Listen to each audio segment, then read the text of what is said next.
Welcome back, friends, and get ready to listen as Rupert reads The Adventures of Grandfather Frog by Thornton W Burgess, chapters 22 and 23. Chapter 22. Grandfather Frog's Trouble Grows. Head first in, no way out. It's best to know what you're about. Grandfather Frog had plenty of time to realize how very true this is, as he sat on the old shingle which the Merry Little Breezes had blown into the spring where he was a prisoner. He thought a great deal about the word if. If he hadn't left the Smiling Pool, if he hadn't been stubborn and set on his ways, if he hadn't been in such a hurry, if he had looked to see where he was leaping, well, any one of these ifs would have kept him out of his present trouble.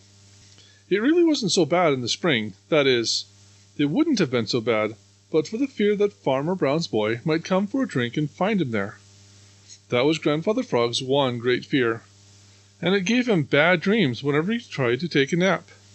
He grew cold all over at the very thought of being caught again by Farmer Brown's boy, and when at last one of the Merry Little Breezes hurried up to tell him that Farmer Brown's boy actually was coming, poor old Grandfather Frog was so frightened that the Merry Little Breeze had to tell him twice to hide under the old shingle as it floated on the water.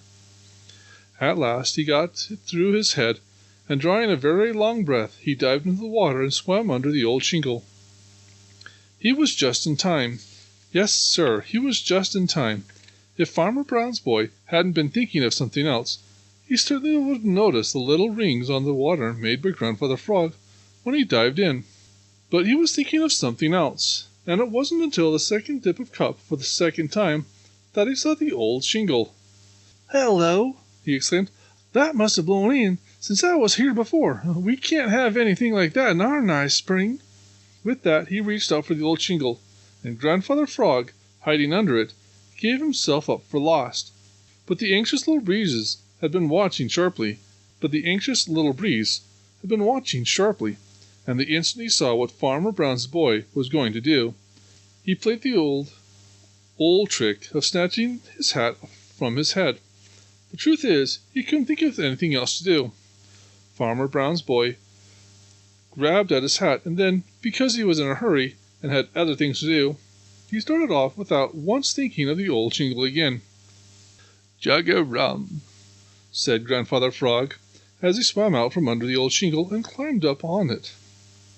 "That certainly was a close call. If I had many more like that, I certainly shall die of fright." Nothing more happened for a long time, and Grandfather Frog was wondering if it wouldn't be safe to take a nap when he saw peeping over the edge above him 2 eyes. They were greenish-yellow eyes, and they stared and stared. Grandfather Frog stared and stared back. He just couldn't help it. He didn't know who they belonged to. He couldn't remember ever seeing them before. He was afraid, and yet somehow he couldn't make up his mind to jump. He stared so hard at the eyes that he didn't notice a long, furry paw slowly, very slowly, reaching down towards him. Nearer it crept and nearer. Then suddenly it moved like a flash. Grandfather Frog felt sharp claws in his white and yellow waistcoat, and before he could even open his mouth to cry, "Jug-a-rum!" he was sent flying through the air and landed on his back in the grass. Pounce! 2 paws pinned him down, and the greenish-yellow eyes were not an inch from his own.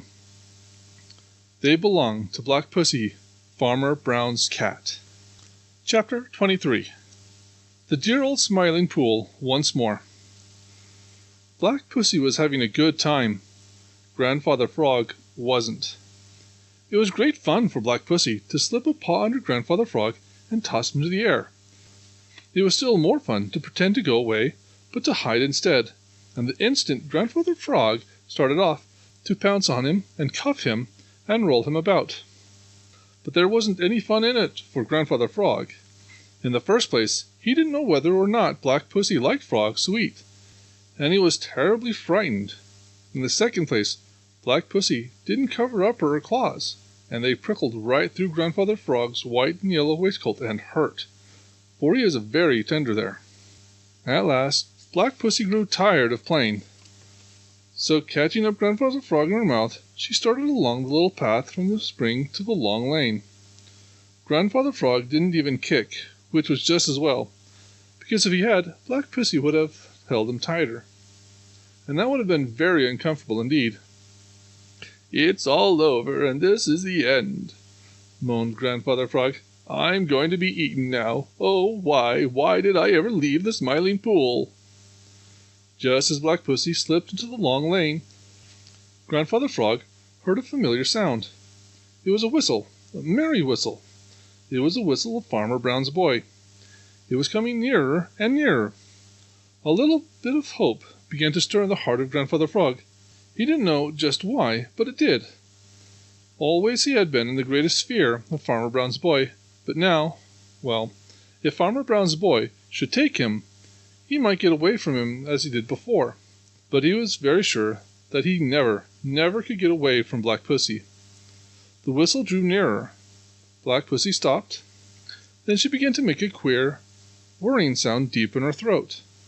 "Hello, Black Pussy! Have you been hunting? Come here and show me what you got!" cried the voice.